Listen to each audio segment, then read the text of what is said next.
जय श्री राम।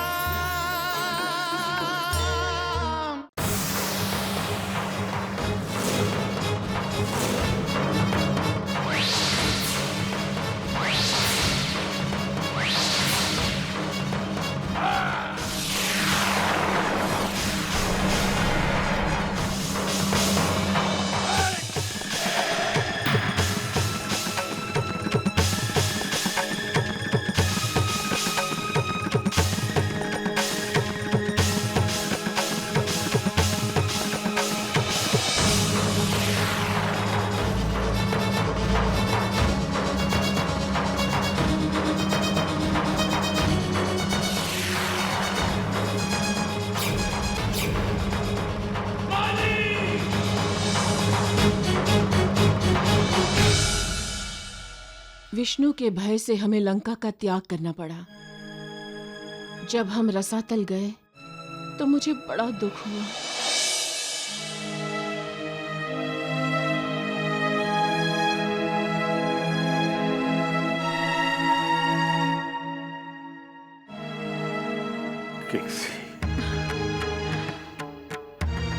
नहीं पिताश्री, मैं कहीं नहीं जाऊंगी।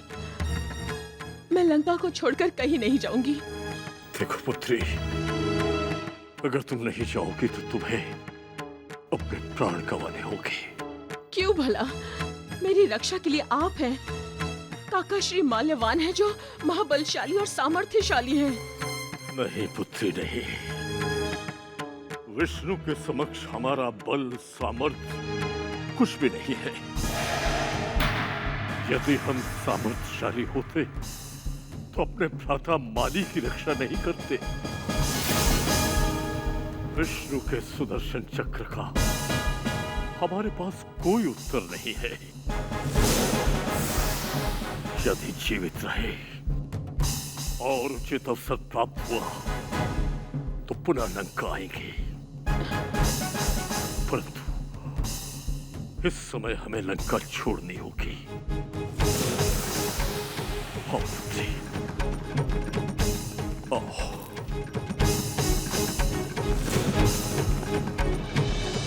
हम लंका छोड़कर तो गए थे, लेकिन मैं लंका का विस्मरण नहीं कर सकी।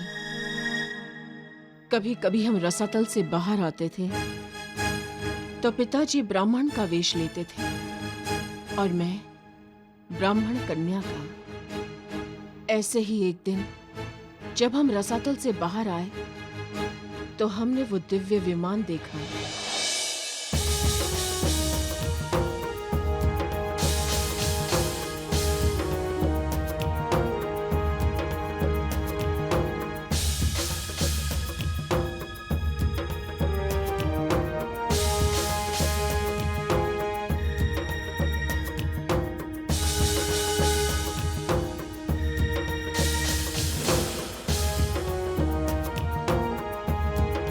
पिताश्री, कौन है ये?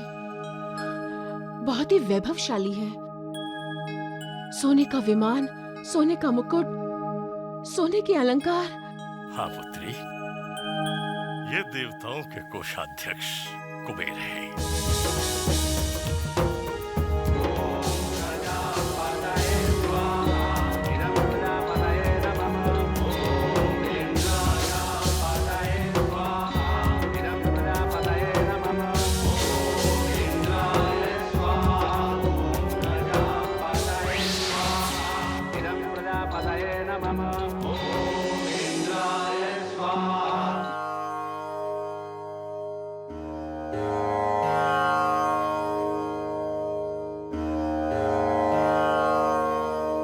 प्रणाम पिताश्री।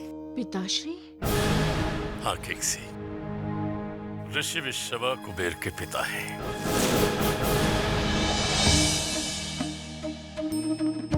आयुष्मान भव।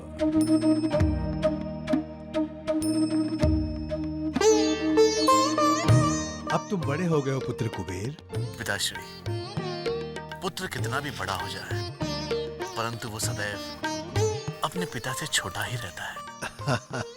पिताश्री, मैं आपका पुत्र और ब्रह्म ऋषि पुलस्त्य का पौत्र हूं, इसीलिए सारे देवताओं का कोषाध्यक्ष हूं।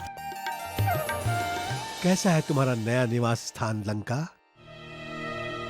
लंका बहुत सुंदर है पिताश्री, बहुत विशाल है, बहुत मनोहरी है और संपूर्ण स्वर्ण की है। इस सृष्टि में लंका जैसी कोई दूसरी सुंदर स्थान है ही नहीं। मैं जानता हूं, इसीलिए तो मैंने तुम्हें अपना निवास स्थान लंका बनाने के लिए कहा था। पिताश्री, मैं आपको अपने साथ लंका ले जाने के लिए आया हूं। कृपया मेरे साथ चलकर कुछ दिनों के लिए वहां पर आप विश्राम कीजिए। नहीं पुत्र कुबेर, लंका तो तुम्हारे जैसे देवताओं के कोषाध्यक्ष के लिए उचित है। हम जैसे तपस्वियों के लिए तो यह आश्रम है। ठीक है पिताश्री, जैसी आपकी आज्ञा। प्रणाम।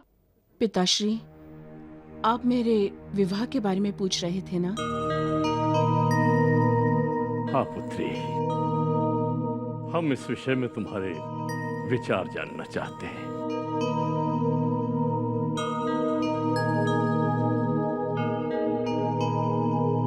पिताश्री, मैं विवाह करने के लिए तैयार हूं, परंतु क्या पुत्री? यदि मेरा विवाह कुबेर के साथ होता है तो तभी मैं विवाह करूंगी। कुबेर से विवाह? केवल लंका की महारानी बनने के लिए?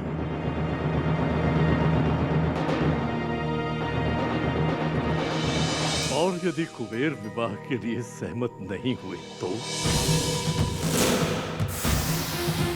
नहीं पुत्री नहीं, तुम्हारा निर्णय उचित नहीं है। तुम इतनी स्वार्थी कैसे हो सकती हो? मेरा एक प्रश्न मुझे स्वार्थी कैसे बना सकता है पिताश्री? आप मेरा विवाह कराना चाहते हैं और मैंने आपके सामने अपनी इच्छा रख दी। क्या अपनी इच्छा व्यक्त करना उचित नहीं है? प्रश्न इच्छा और उसकी पूर्ति का नहीं है कैक्सी। हमारे सम्मुख प्रश्न है हमारी संपूर्ण राक्षस जाति के उत्कर्ष का, उसके उद्धार का। हमारी वो राक्षस जाति जो समय के साथ पतन के गर्त में गिर चुकी है। मैंने तुम्हारे विवाह में संपूर्ण राक्षस जाति का उत्कर्ष देखा है, परंतु वो उत्कर्ष, वो उद्धार कुबेर से तुम्हारा विवाह होने पर संभव नहीं होगा। वो तभी संभव होगा पुत्री जब तुम्हारा विवाह ऋषि विश्रवा से हो। कुबेर आज जो कुछ भी है उसके पास, उसके पीछे उसके पिता ऋषि विश्रवा का पुण्य प्रताप और तपोबल है पुत्री। तनिक सोचो कैक्सी, विश्रवा तपस्वी ब्राह्मण है और तुम एक राक्षसी हो। उसके पास ज्ञान है और तुम्हारे पास शक्ति है। विश्रवा के पास उसके पुण्य है, तुम्हारे पास राक्षसी माया है। विश्रवा के पास तपोबल है, तुम्हारे पास राक्षसी सामर्थ्य है कैसी। तनिक सोचो, तुम दोनों का जो पुत्र होगा कैसा अद्वितीय होगा वो। उसमें ब्राह्मण और राक्षस दोनों के गुण समान रूप से विद्यमान होंगे। तीनों लोकों में कोई उसकी बराबरी नहीं कर पाएगा, यहां तक कि लंका में भी नहीं।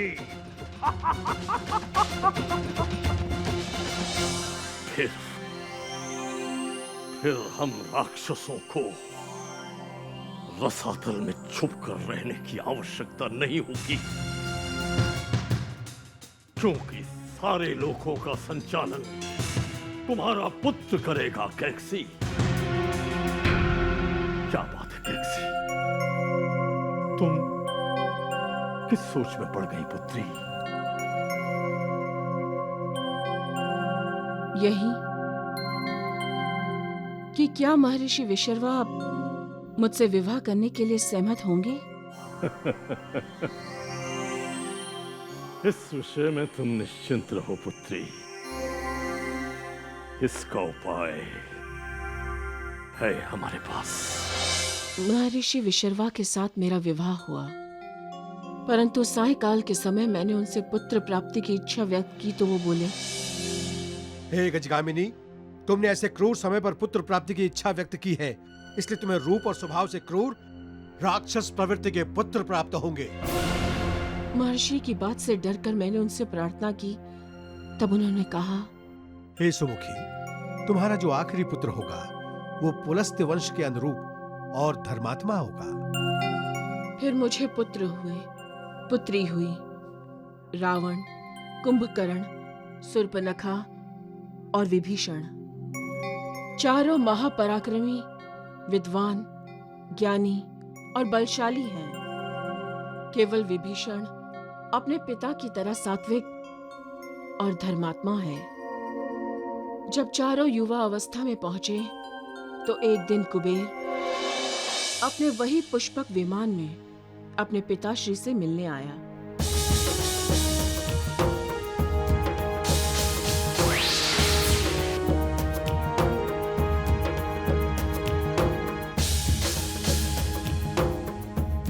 प्रणाम पिताश्री।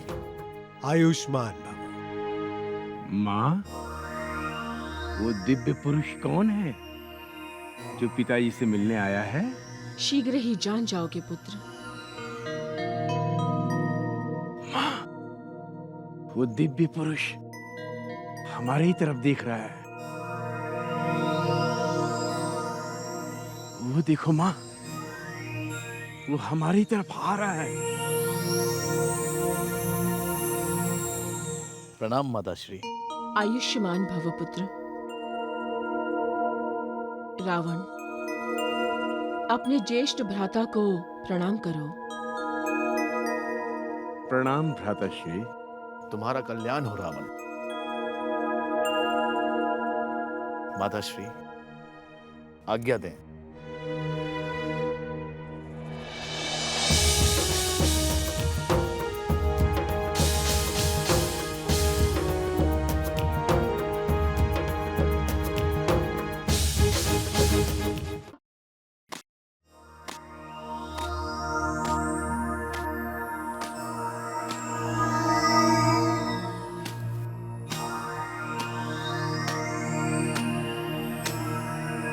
माँ, तुम यहाँ हो?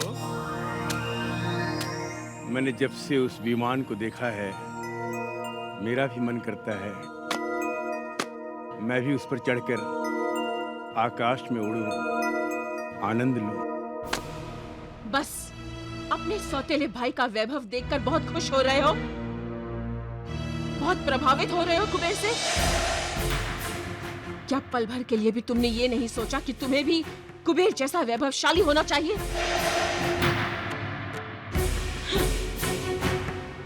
रावण, क्या जीवन भर इसी तरह दरिद्री रहोगे? क्या तुम्हारे मन में विचार नहीं आया कि विमान का स्वामी तुम्हें होना चाहिए? मैं लंका में रहती थी क्योंकि तुम्हारे नाना राक्षस जाति के स्वामी थे, उनका दबदबा था। आज उसी लंका में तुम्हारा सौतेला भाई कुबेर रहता है। जो हमारा था, जो हमारा है, वो आज कुबेर का हो गया है। कब तक तुम अपनी लंका को दूसरे के पास देखते रहोगे? कब तुम्हारी लंका तुम्हारी होगी रावण, कब? क्या तुम कायर हो? क्या तुम्हारी भुजाओं में बल नहीं? माँ, क्या तुम सामर्थ्यशाली नहीं, पराक्रमी नहीं? माँ, तुम तपस्वी नहीं, राक्षस हो। मैंने तुम्हें यज्ञ करने के लिए जन्म नहीं दिया। मैंने तुम्हें जन्म दिया है राक्षस कुल को प्रतिष्ठा देने के लिए, राक्षस जाति का उद्धार करने के लिए, राक्षस जाति ने जो खोया है उसे पाने के लिए। रावण, अपनी माँ की इच्छा पूरी करना हर संतान का धर्म होता है, और अगर इस कर्तव्य को तुम पूरा नहीं कर सकते तो मुझे बता दो। मैं समझूंगी मेरी कोख ने तुम्हें नहीं, एक निर्जीव मांस के गोले को जन्म दिया है। माँ!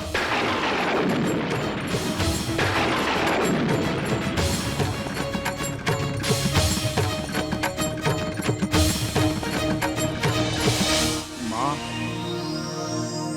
आपके चरणों में बैठकर आज ये प्रतिज्ञा लेता हूँ कि मैं अपने कर्तव्य का पालन करूंगा। मैं अपने धर्म को निष्ठा से निभाऊंगा।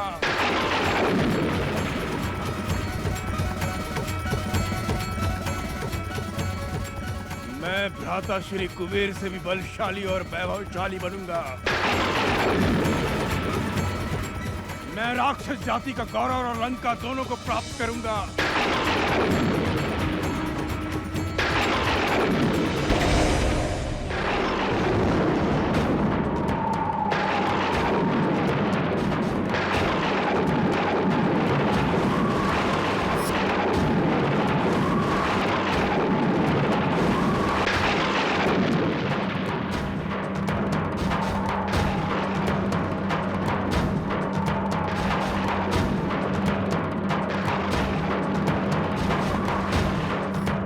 लगता है तूफान आने वाला है।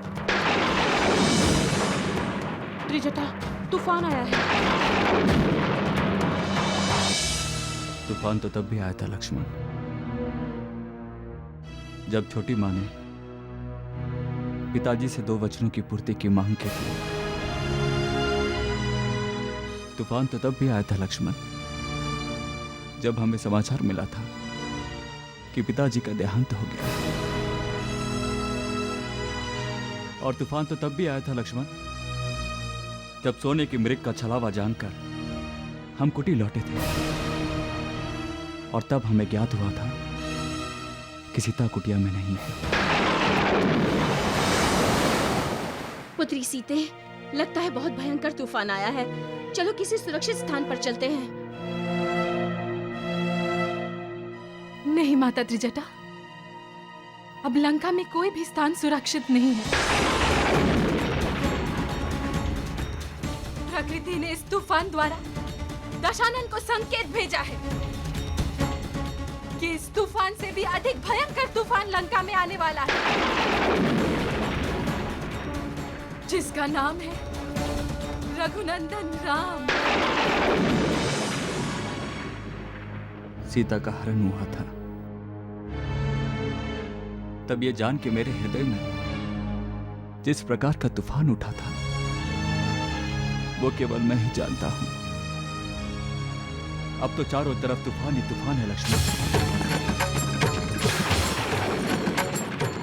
मेरे लिए तूफान तभी शांत होगा लक्ष्मण, जिस दिन सीता मेरे सामने होगी। लंका ध्वस्त हो जाएगी, रावण मृत्यु के अधीन हो जाएगा। मृत्यु पर विजय पाने वाली तुम्हारी ये बातें पूरी तरह मिथ्या है रावण। ये रघुनंदन के नोकीले बाण प्रमाणित कर दिखाएंगे। ये आवाज सुन रही है माता त्रिजटा? ये तूफान नहीं है, ये लंका की स्त्रियों का आक्रोश है, क्रंदन है। ये उनकी अश्रुओं ने लंका के समुद्र को विचलित कर दिया है, इसीलिए लंका के समुद्र में तूफान आया है।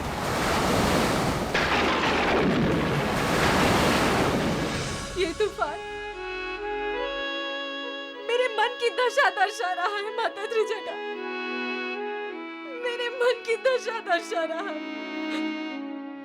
ये तूफान मेरे पति रघुनंदन राम के हृदय में प्रलय उठाने वाले तूफान का प्रत्यक्ष रूप है। लंकेश और लंका का विनाश निश्चित है।